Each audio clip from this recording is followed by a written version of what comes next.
focused on what I have to do in my life to be the best person I can possibly be. And, to become the best version of myself, by going to the gym, by eating right, by being a good parent, by being a good husband, all these different things, But above all, you have to be willing to let go of any type of negativity that other people have towards you, because it won't have any bearing on your life. Your network is your net worth. Come listen to some of the most successful people I know share invaluable knowledge, stories, and advice in real estate, business, and beyond. This is Weiss Advice. Whether you want to take your business or personal life to the next level, look no further. Welcome back to another episode of Weiss Advice. I am your host, as always, Yonah Weiss, together with Agostino Pintus today on a beautiful day. I'm excited to get down into this episode. How you doing today, Agostino? Man, I'm awesome. Any day above ground is a good day, right? That's what I look at it. Absolutely. Guys, if you don't know Agostino, he is the host of the Bulletproof Cash Flow podcast. In fact, one of the first podcasts I was a guest on many, many years ago. And he's a real estate investor doing incredible things with multifamily acquisitions, now development. Got incredible stuff coming down the pipeline, and just excited to speak with you today. So thanks again for coming on the show. Yeah, you bet, man. Thanks for the invite. Appreciate it. When I was asked to come on your podcast, way back when, I didn't even know what a podcast was, It was like, I remember that. That was like almost 4 years ago, I think. Probably, right? Right about. Pretty incredible. And you started that. You were doing it before it was cool, before everyone and their mother had a podcast. Well, I wish that were the case. But there were a few out there. Now it seems everybody's got one. But hey, you know what? There's plenty of room to find your tribe. That's the thing. That's what these shows are all about, is finding your tribe, finding people to building a community. That's the way I look at it. Yeah, building a community. Yeah.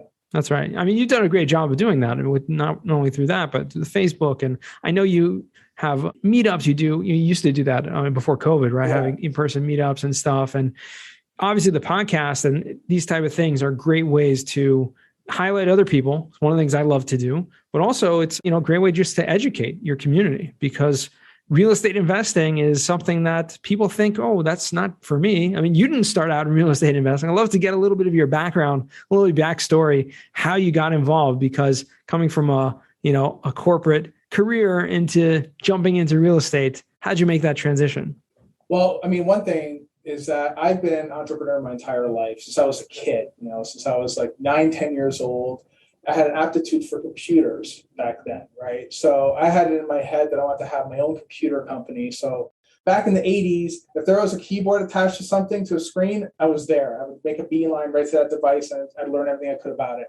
So it's like I had technical aptitude along with being an entrepreneur. I wanted to have my own thing, right? And my parents, I'm first generation Italian, so my parents are off the boat. For them, it's like, you know what? Entrepreneurship is high risk. It's scary. You should not do that. You should go get a job. So right. I listened to my parents. I go into corporate America, and I had some success in corporate America, but it just wasn't for me. That's the thing. It just, towards the end of my stint in corporate, but at that point, I reached C-level executive, making 6-figure income and all that fun stuff. And I didn't want to be there anymore, man. I got burnt out on it. And I was that I wasn't living my true potential. It's like, is this all I can do? And it's not a slam on corporate America. If people love corporate America, right. Fine. It's okay. It just wasn't for me. That's what it is. It just wasn't for me. And I finally decided, you know what? I'm leaving this. I'm going to go do this on my own. And that's exactly what I did. I started studying on my own, back then. So we're talking like almost 6 years ago. Like now there's a podcast circuit, there's training programs, and It's all over the place, right? It's all over the internet, whatever. Back then, it might have been out there. I just didn't know about it. I was learning from the classic teachers, if you will, like Robert Kiyosaki and these guys. And even those guys didn't tell you the technical specifics around how to do a deal, right? They just said, do real estate and here's why. So I had to learn on my own. I learned on my own from guys like Carlton Sheets. You probably even know who that is. No, right? Not even. The guy from the 70s, right? I found some of his material, started learning about subject twos and all these mainly single family stuff, but it really applies to some degree in multifamily to some extent. And I just started doing deals on my own. I had to learn what syndication was. A syndication attorney told me about it. And I started putting my own deals together with my friends. And one of these friends was Kenny Wolf, one of our common friends. Right. Since then, Kenny and I have just blown it up. Now we started with single multifamily because I've been doing multifamily, and we're partnered up with Kenny, started doing a whole lot more. Yeah. And now we're doing development as well. As a matter of fact, our development portfolio, it will exceed, so far we have way more in development. We have zero in the pipeline when it comes to acquiring stabilized acquisition. We have over $100 million as of this recording of just development stuff here in Cleveland. That's it. And then we have our net lease business that I'm not doing with Kenny, I'm doing with some other partners. But the net lease business is a great way to develop good, solid monthly returns, right? Yeah, just solid cash flow. But you also, you still own a bunch of multifamily real estate properties, right? Oh yeah, we still have like over 1,600 units at this point. Again, I'm a big believer in focus, and we focus just on the Cleveland market. Mm-hmm. We also have developments that are currently under development, as I'm in right now at the Rockefeller. Yes, the Rockefeller building, John D. Rockefeller's old office in downtown Cleveland. This is going to be a $135 million asset when it's done. So very, very exciting. It's incredible. We're talking in the green room. Should have been doing this a whole lot sooner. It's like, even though we're very, very busy, we're entering some scary times right now, economy and such. I still would rather be doing what I'm doing now than working in corporate, 100%. So obviously you said you were kind of burnt out from just that feeling of not fulfilling your potential in the entrepreneurship, something that obviously now it seems like multifamily and the real estate investing, the syndication has given you that fulfillment.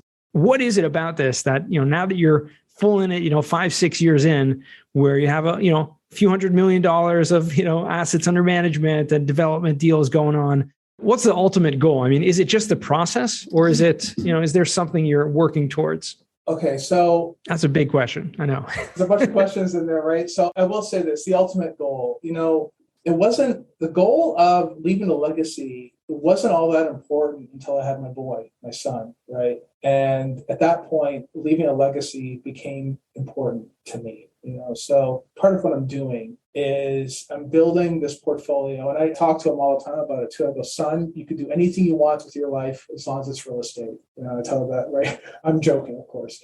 But part of it is that, I do explain the huge benefits of real estate. So I'm building this in the hopes that one day he'll want to take this over. I'm creating the instruction manual by doing these talks with you, talks with the show, right? Imagine having your old man tell you when you're like 60 how to do a deal, right? How cool is that, right? So a part of all the material we put out there, of course, I do it to help other folks, but it's also an instruction manual for my son, right? That's the why, But here's the thing about real estate that I realized early on. When I was a tech entrepreneur, and I would try to come up with all these different technologies, these different things that today are commonplace in terms of like browser-based technology to secure your communication between people, for instance, right? I was coming up with stuff like that a very long time ago. For me to get money to even build a prototype was like pulling teeth. It was ridiculous. It was crazy, right? Imagine going to the Bank of America and asking them, hey, would you give me a loan for $500,000 to go and build this app? That's how to pound salt, right? Right. Meanwhile, if I want to go buy a property, hell, they'll give you 80% of the debt on it, right? So what does it tell you? It tells you that the banks love real estate. They won't give you the money to do a deal on your own for writing software or whatever, but they will give you 80% of debt on an asset. You even ask them, hey, I'll tell you what, can I borrow $500,000 to buy some Bank of America stock? They'd still tell you to pound salt, but they'll take that $500,000 and they'll easily do a deal with you, right? So it's like the banks love it, and there's a reason why they love it, right? It's the real estate, for instance, has been here for over 100 years. It'll probably be here for 100 more. It's not going anywhere, right? And it generates cash flow. Yeah. I mean, and that's the fundamental thing, though, too, Yona, is that the deals that we're doing, specifically the deals that we do, are all cash flow deals. There's no speculation. There's no guesswork. I'm not really big into all that. Some people are, and it's okay. I don't do New York City, Los Angeles. I spent a lot of time in New York. I lived there for a little while, and it's a high degree of speculation. It's like you're betting against the market, and that's not what I'm into. I like cash flow, right? So if you do the right deals, and you do them responsibly, then you win, all your investors win. I mean, the formula is not that complicated. That's why I love real estate. Yeah. It's somewhat easy to do. And if you do it right, you're creating communities that people get to live in, and they get to enjoy their lives. You get to enjoy your life, and it provides a high degree of freedom for the people putting these deals together. That's ultimately what it is. The success, if you will, is having freedom, and not just financial freedom, but freedom in your mind as well, that you don't have to worry about, dreading Mondays and praying for Fridays. I used to live that way. I'll never do that again, man. I'll never do that again. Sure. No, when you have a fulfilling, purpose, when you enjoy what you do and you see the results. I mean, that's really the amazing thing, is that a lot of times you're working in a company, you may not see the results. Even if you're building a program, it may take years and years. Here you're seeing results. You're seeing investors that are getting returns. They're happy, especially, you do a refinance, something like that. Everyone's happy. The bank's happy. You're happy. Investors are happy. And hopefully you're building communities where the tenants are happy, and, all around it's a win-win. Yeah. I mean, that's the ultimate goal. I can't imagine what it would be like to work in a unfulfilling career for so long, and then, just paycheck to paycheck for a lot of people as well. It sounds like if you have that entrepreneur spirit in you, which I think can be honed, I think almost everyone has something in it. You just got to buckle down and take the leap, take the jump. I mean, you did it. You took a leap of faith for all intents and purposes, right? You just kind of gave up this C-suite level career and just jump right into real estate, doing your first deal without much experience. Yeah. Well, but you know what, though? The thing is that we have a finite amount of time. I think it was Cicero, or was it Marcus Aurelius, that said that we live our lives as if we're going to be here forever. It's always tomorrow, put it off to tomorrow, put it off to tomorrow. Mm-hmm. And the thing is that we don't, and I realized that, unfortunately, later on, of course, right? And that we're not here forever. And I used to, like you said, working, I'm not poo-pooing corporate America. If someone loves it, it's great. It just wasn't for me. And yeah, man, I was living that life. I couldn't stand it. It was killing me, And I think something they said too resonates with me as well. It's kind of like you don't see the direct fruits of your labor. And when you're in corporate, working for the big machine, it's kind of like they almost treated that way as well. And I just didn't like that, man. It's not what I was into. I was making some decent cash, man. Decent cash, what I thought was decent cash. I was like, I remember those days. Wow, $200,000. That's great. Wow. It's like, now it's like, I don't know how you live off that. Now it's done.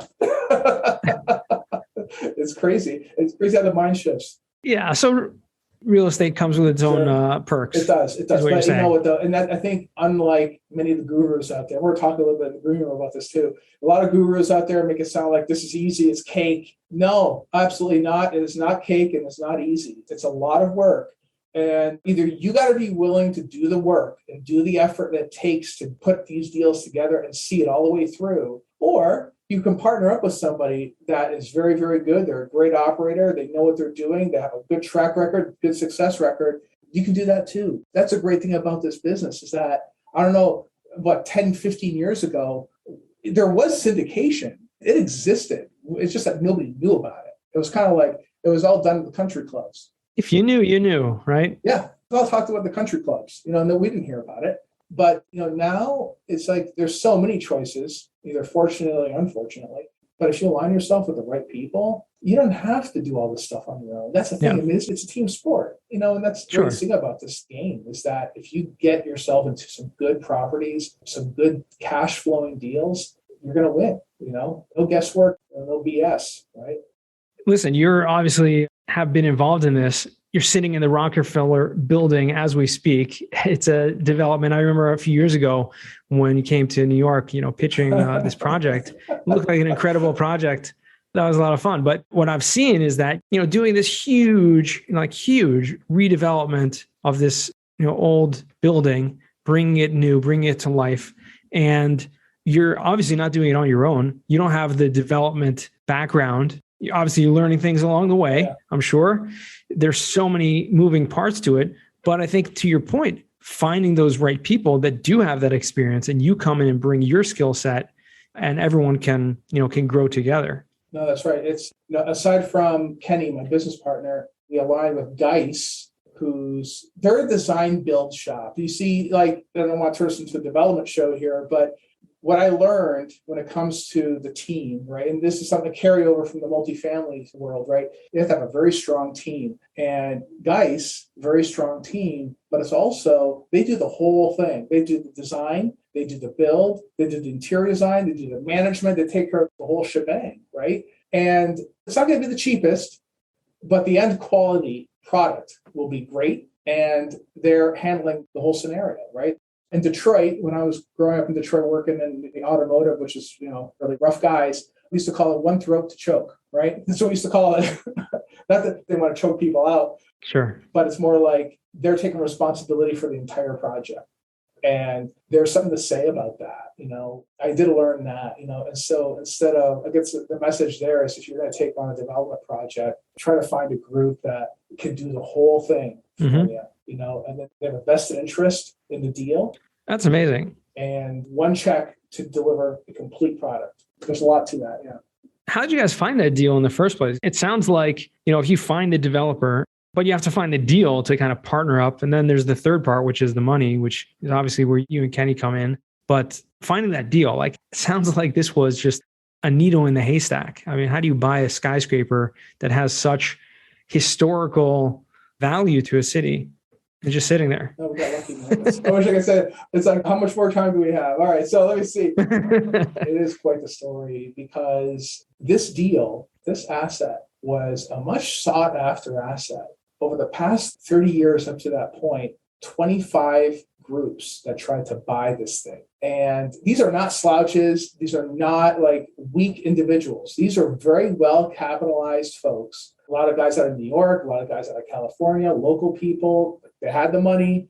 They couldn't get it done. And up until that point, I had no idea, right? All I knew is that when I was told about this deal, that it might be available, it was about to get under contract when Kenny and I first heard about it. When we were driving up the street and we saw it, I'm like, all I knew is I got to have that deal. I got to have it. So the first thing that I had to do was commit to getting that deal. Come hell or high water, I will get that deal. So it's kind of like it's a must. It's a mindset.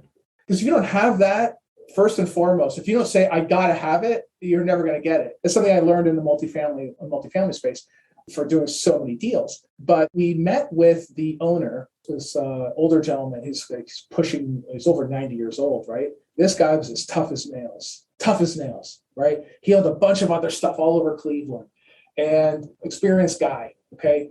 He wanted to do things his way, my way or the highway. And a lot of these other people coming in and trying to do deals with them, they're pushing back, they're being difficult. In my opinion, they're being difficult. Mm-hmm. It's really, what? Give them what they want. If you want a deal, give them what they want, man. It's just, don't be a jerk about it. How bad do you want that deal? How bad do you want it? Interesting. Yeah. So it's like, he would not let us inspect every single floor. He wouldn't let us do it. So I'm like, fine, I guess we're not going to do it then. He was like, oh, really? Yeah, okay. All the floor plates are the same. We're tearing everything out anyway. Who cares? Right.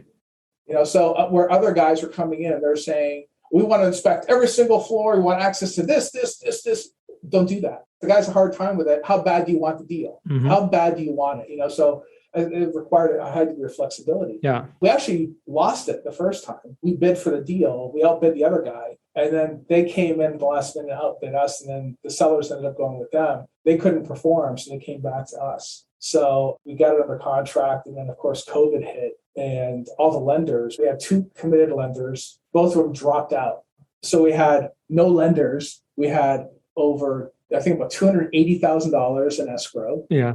We had $1 million in soft costs racked up. And you're not talking about a small deal. This was like $100 million deal or something. No, it's not what you paid for it, but that's what it's worth. It's going to be worth $135 when it's done. But at the time, the acquisition price is just over $13 million. So we're not talking about a giant deal here. But when you're trying to do it in the middle of all this COVID mess, all the lenders, a high degree of uncertainty, all the lenders just stopped lending, right. All of them, especially on development. My God, it was ridiculous. So we found one lender and all we had was a term sheet. We didn't even have an actual agreement. All we had was a term sheet. So we have to basically tell the sellers, our due diligence is about to come up and our money was going to go hard. We had, I think it was 4 or 5 days prior to that strike date that was supposed to take place. We extended, we had due diligence, we had to extend due diligence. And it's now we're right there. At the very end, we had no lender because all the lenders left. So I said to the sellers, I'll tell you what, here's what we're going to do. If you guys agree, we will release the $280,000 in escrow. We'll put in another $250,000 in escrow, and we'll increase the price by $100K. But we need another 2 months to close because all the lenders dried up. Sure. We're not trying to obfuscate anything. We're always maintaining an open line of communication. That's super important. Mm-hmm. Always maintaining a line of communication. And they took it. They said, fine, And I mean, it was scary, man. I'll tell you, it was scary. It was a scary deal, But it comes down to how bad do you want the deal? How bad do you want it? Are you willing to do whatever it takes to get it done? Right. And that's what we did, man. I mean, got it nailed down, and it's been a long road. It's not been easy, mainly because on these types of deals, it's a very complicated capital stack, right? You have opportunity zone, you have other types of financing, a port authority financing, you have huge tax abatement that's here, right. These large deals. I mean, it's very beneficial once you put it all together, but it just takes a little bit to put it together. Yeah. Right.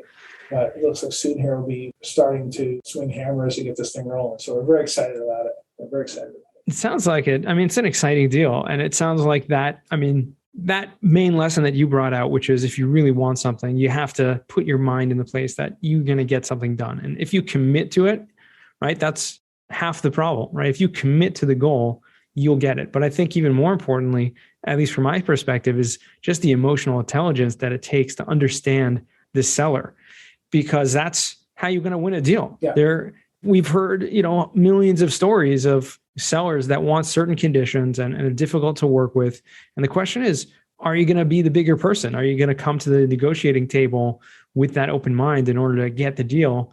Because the seller may or may not go with the best offer, right? They're going to go with who they think they can deal with and who they think can close and who they think they actually want to work with, because it's not a simple road necessarily. You've proved that point by this story. I mean, that's the thing, Yona. It's like we have a reputation of being easy to work with. We don't retrade. We don't mess around. It isn't like I get a deal locked up under contract and then wait just before due diligence is up and then come back to you and say, I want a discount. Rates change. I want a discount. There's guys that operate that way. And you only need one deal to do that. And then that broker, you're on the naughty list. You're done. That's the thing. I mean, there's a reason why brokers want to work with us. We don't screw around. We tell you exactly what we're going to do and we do it. It's called integrity. Yeah. So, it's one of those things that without that integrity, it makes it very, very difficult to build success. You have to have integrity. It's a must. Absolutely. Yeah. 100%.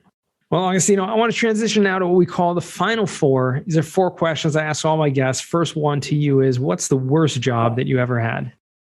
So it's funny. The worst job that I had it wasn't the job itself as much as it was the person I was working for. So I was a director of IT, easy job for me to handle. That was my background, was technology. But the guy I was working for was a little bit of a psychopath. He was clinical on medication. So it was kind of like I made for a very dreadful job. The lesson there is it's not so much the job as much as it is who you work with. Right. And once I understood what I was working with, I got away from that situation because it's not, like I said before, we're here for a finite amount of time. Mm-hmm. And if you're using the glycogen in your brain to process the justifying why you're hanging around, so to speak, with these bad folks, versus spending time doing what you want to do or working in a different place. Again, we're not here on this planet forever, Yeah. It's do what you love. Do what you love. Yeah. 100%. Yeah. Yeah. And work with the right people. Work with the right people. 100%. Yeah. All right. Second question. What's a book you've read that's given you a paradigm shift? It's funny. Everything now goes through the lens of that book called On the Shortness of Life by Seneca. It's a very short, I wouldn't even call it a book as much as it's 25 pages, I think. And anybody can listen to it. It's on YouTube. You can go listen to it. And I highly suggest that everybody listen to this thing. That was the paradigm shift that took place when I was working at one of my last jobs that I ever participated in. And that's when I realized that we are here.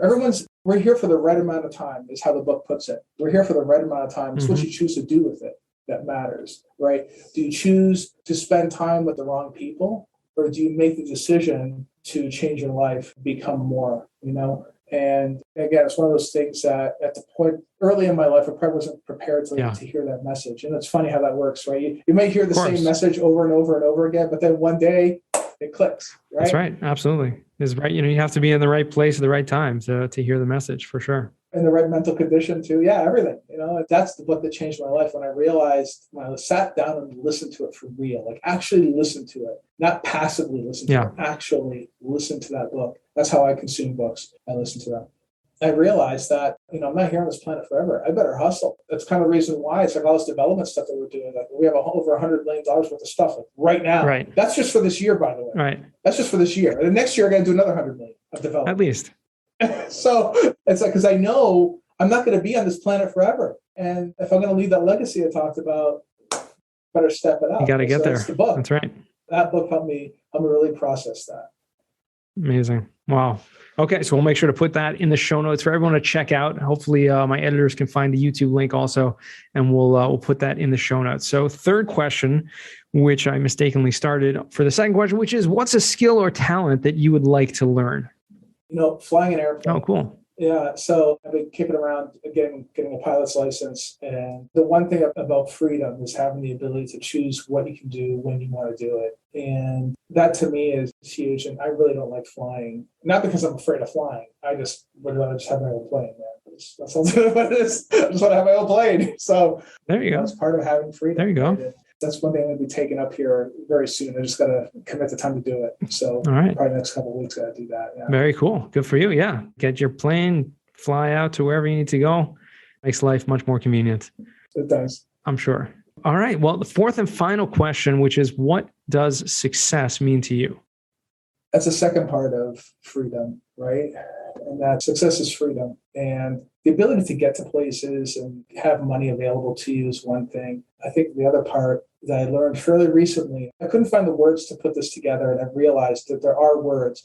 Adlerian psychology says that freedom comes about whenever you don't have to care about what other people think about you, right? Whether they don't like you or whatever. Right. I'm not saying you have to go out and, try to get people to get upset with you. That's not what I'm saying. But it's more along the lines of, if you can get to a point in your life where it doesn't matter, you're not busy trying to please everybody, then that's true freedom. That's true success. I'm sure there's people out there that don't like me. Sorry if you don't like me.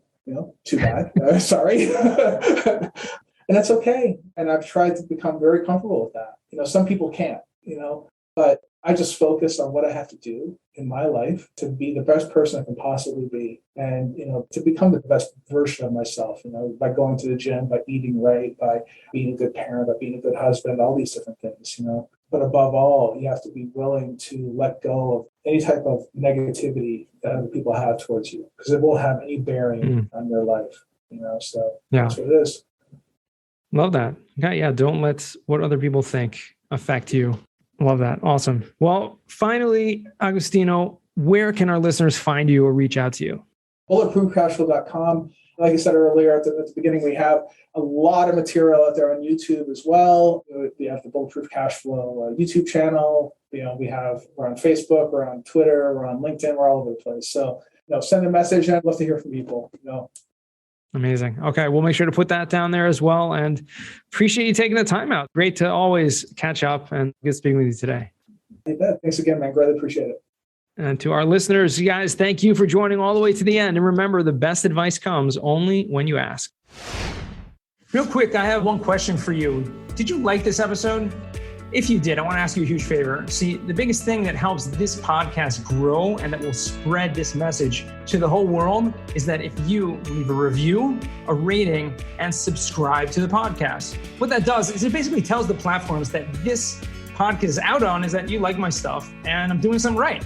So take a few seconds out of your day, hit that subscribe button, leave a rating or review. I would be extremely grateful. Also, I want to hear from you guys. So I want to hear some feedback. If you have any questions for future episodes, please find me on LinkedIn. Send me a DM, a connection request, Yona Weiss, and I'd love to hear from you.